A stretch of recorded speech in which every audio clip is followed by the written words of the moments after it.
হাজার হাজার জামাতের ভাই বোনরা আমাদের সাথে মামলা খেলো, কারাগারে গেল, রিমান্ডে গেল।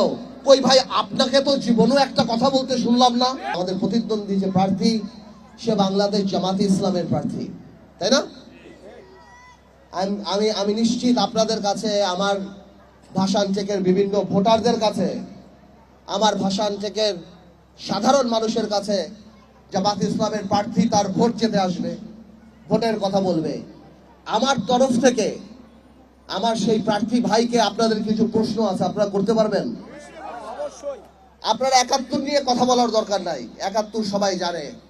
যেহেতু লোকাল পলিটিক্স, লোকাল জায়গা, আমার তরফ থেকে আপনি জিজ্ঞেস করবেন যে ভাই আপনি কে, আপনার বাড়ি কোথায়, আপনার বাসা কোথায়, গত ১৭ বছরে হেফাজত আন্দোলন থেকে আরম্ভ করে, নিরাপদ সড়ক থেকে আরম্ভ করে, এই এত আন্দোলন ফ্যাসিস্ট গভর্নমেন্টের, যেখানে জামাত ইসলামের এত বড় নেতাদের ফাঁসি হয়ে গেল, হাজার হাজার জামাতের ভাই বোনরা আমাদের সাথে মামলা খেলো, কারাগারে গেল, রিমান্ডে গেল। কই ভাই, আপনাকে তো জীবনেও একটা কথা বলতে শুনলাম না। এত লক্ষ লক্ষ নেতা কর্মী, জামাত তো আমাদের সাথেই ছিল।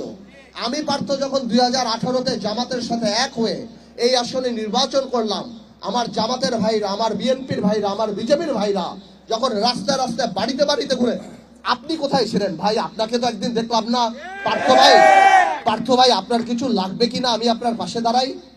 এই বাংলাদেশে আমাদের ম্যাডামের উপরে যত অত্যাচার, আপনাদের নেতাদের, জামাতের যে সিনিয়র বড় বড় নেতাদের ফাঁসি হয়ে গেল, জামাতের কত লক্ষ লক্ষ নেতা কর্মীকে মারা হলো, বা হাজার হাজার নেতা কর্মীকে গুম খুন করা হলো, কোথায় ভাই?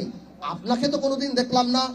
জাতীয় গুরুত্বপূর্ণ ইস্যু থেকে আরম্ভ করে জিনিসপত্রের দাম, শেয়ার মার্কেট, নিরাপদ সড়ক, হেফাজত ইসলাম, এই জুলাই আন্দোলন, কোথাও তো শুনলাম না ভাই আপনি ফেসবুকে একটা স্ট্যাটাস দিয়ে কোনোদিন কারো প্রতিবাদ করছেন।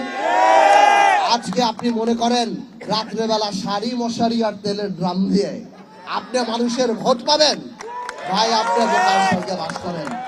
আপনারা আমার তরফ থেকে এই প্রশ্নগুলি আমার ভাষণ টেকের মা বোন সহ সবার কাছে পৌঁছে দিয়েন।